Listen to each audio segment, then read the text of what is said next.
Hello everyone, I'm Sam and welcome back to Shadowverse Hit or Miss, Rise of Bahamut Edition.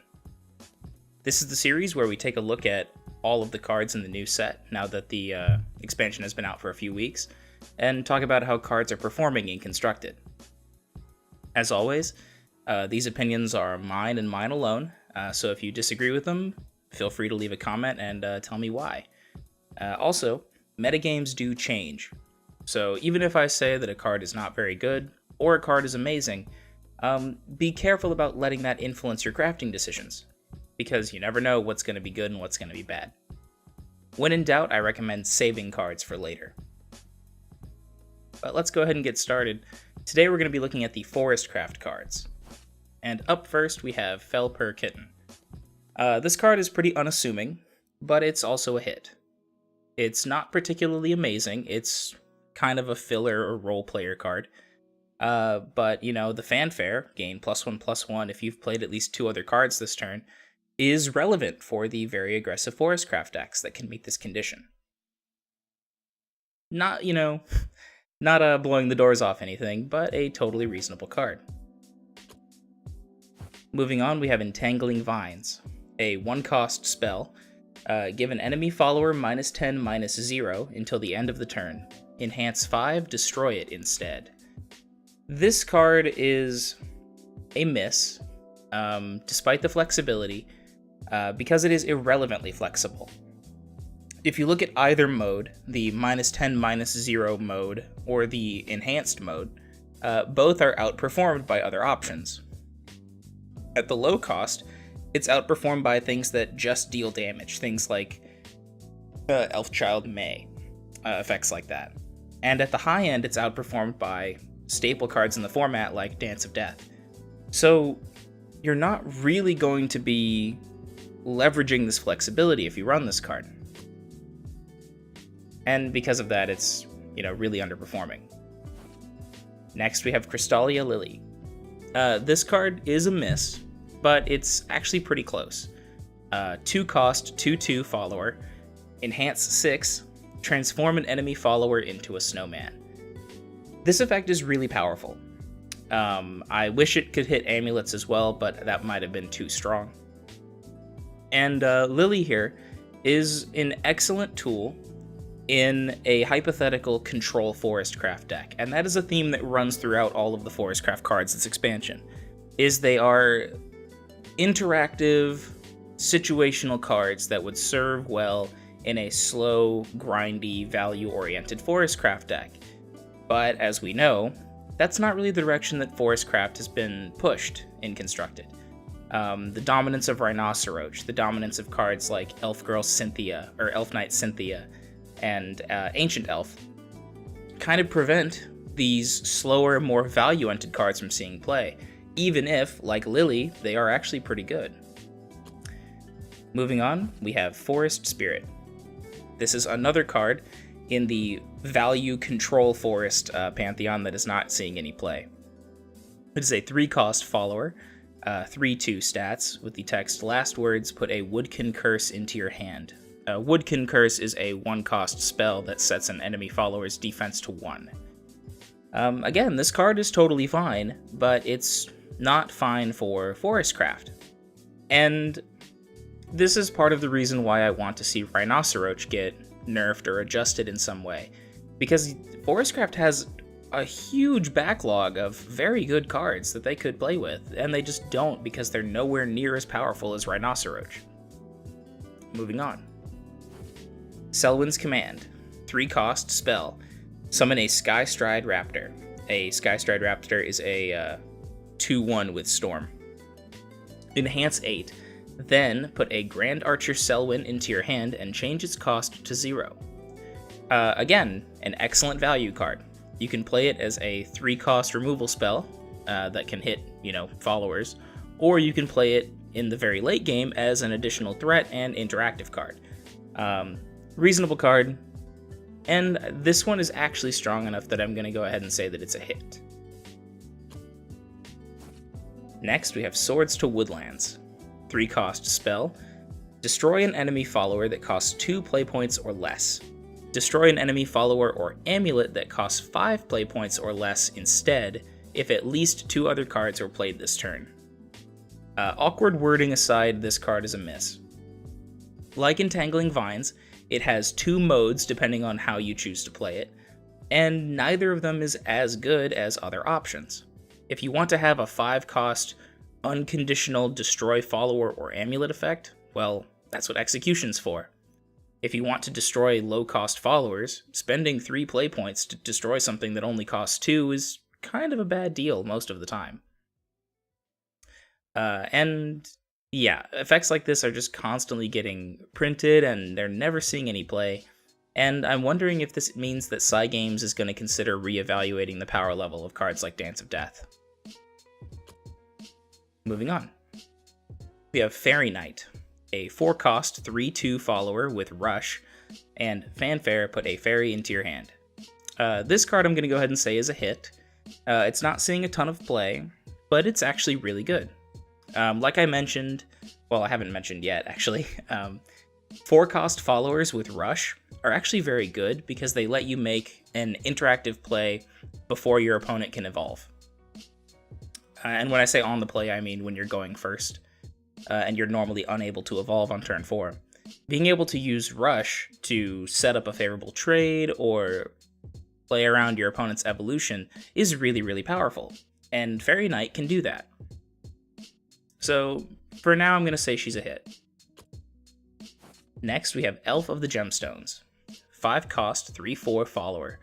Whenever another allied follower comes into play, give it Rush. This card is a miss. As a rule of thumb, things that need to stay in play, that require other things to come into play, need to be resilient in order to be playable. When you look at something like Ilana's Prayer, the reason that card is playable is because less things hit amulets than they do followers, and it only costs 3 play points, so you're not giving up too much tempo, and you can dig yourself out of the hole that you've dug yourself in using cards like Healing Angel, Rabbit Healer, etc. Elf of the Gemstones, though, is inefficiently costed, 3/4 stats for 5, and it needs to live for probably a full turn for you to get any value out of it. This means that the only real way to play Elf of the Gemstones is to wait until turn 8, 9, or 10, and, play Elf and then another card at the same time and try to eke out additional value that way, and that's not really where you want to be. Moving on. We have Pegasus Elf, 5-cost, 3/3 follower. Fanfare, change an enemy follower's defense to 1. Evolve, deal 1 damage to an enemy follower. I like this card a lot, and I think that it's a hit. It doesn't see play, and normally it's kind of hard to say that a card is a hit if it sees 0 play, but Pegasus Elf kind of does it all. It's interactive if you don't use an evolution counter on it, because it sets up a favorable trade. If you do have an evolution counter available, then it acts as an kind of unconditional destroy a follower effect, which compares favorably to something like, say, Sledgehammer Exorcist, who doesn't gain any stats when she evolves. And the fact that she costs 5 mana means that, let's say your opponent plays Floral Fencer, trades, you can play Pegasus Elf, kill the Floral Fencer, and then use the Rush Body to kill the 2/2 token and actually have dominance on the board. So this is a good card. Whether it has a home or not, in Forest, leaves a lot to be desired.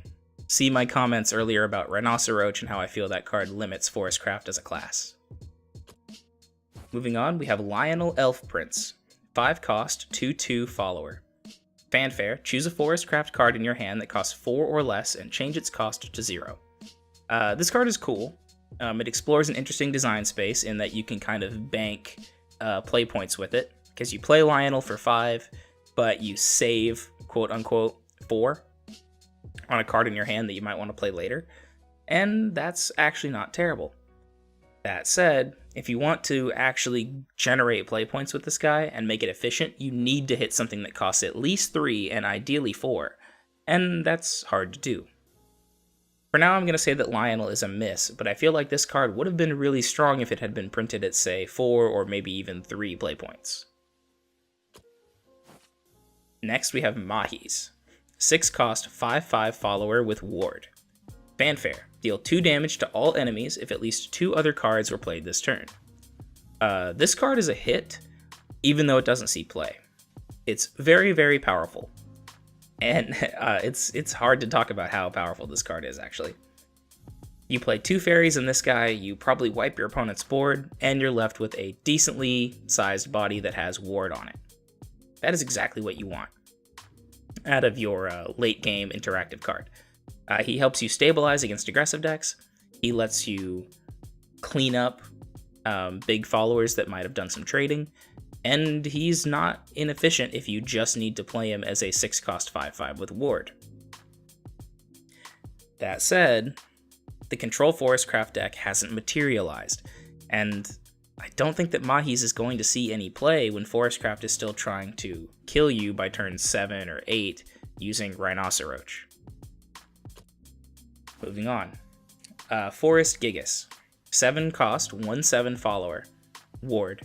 Fanfare. Gain +X/+0, where X equals the number of cards in your hand. This card is bad on its face. It's not very good at all, and I think it is the worst Forestcraft card in the set. It is not total garbage in Take 2.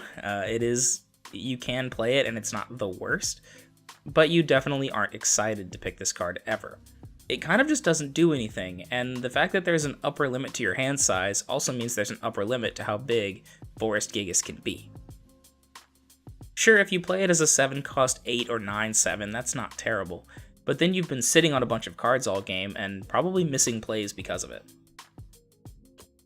And finally, we have the legendary for the set, the White Wolf of Eldwood. 8-cost 4/4 follower with Rush. Last words. Randomly put one of the highest cost Forestcraft cards, excluding White Wolf of Eldwood, from your deck into your hand at the start of your next turn. Change its cost to 0. Before I talk about this card, excuse me, let me just say that it's a hit. This card has almost single-handedly created an entire new way to play Forestcraft, even if that way to play is less efficient than some of the stronger ways to play. You can use this card to set up Silverbolt combos, Rose Queen combos, and in a control deck, it's just a big threat that acts as a removal spell and gives you another big threat at the beginning of your next turn. White Wolf is excellent, and I think it is probably my favorite Forestcraft card in the set. I really would love to see Roach get nerfed again, because I think that if it did, we would see a lot of White Wolf, and I think this card is much more exciting to play with and against. As a whole, I would say that Forestcraft had a very weak expansion, which is kind of funny when you think about how good they are in the ladder right now. But look at this list of cards, and then look at the cards that are seeing play, and you'll see that, well, the only ones that are actually seeing play at all are Felper Kitten, the occasional Selwyn's Command, and every so often you'll run into a White Wolf deck. Most of these other cards aren't even that terrible. They're just pushed out of the metagame by more efficient, older options. But that's it for this episode. If you enjoyed the video, please leave a like. If you enjoy all the videos, please feel free to subscribe. I try to produce content fairly regularly. And I hope to see you next time when we move on to another set. As always, I'm Sam. This has been Shadowverse. See you next time.